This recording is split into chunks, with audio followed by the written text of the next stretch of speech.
Jessica cần kia lại lâu nông lên si trong chim nắng bồi chua nia Christmas Christmas lòng na ngân chung lòng sen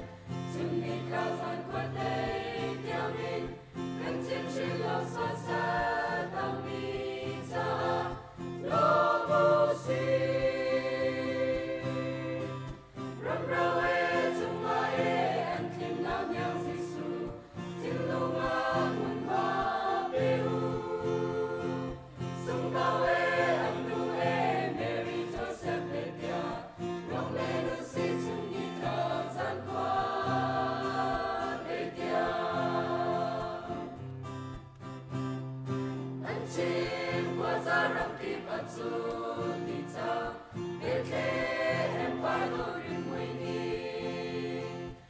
Christmas hôm na đây là chim lông sung à muốn chăm xin sẽ gần quan chim lại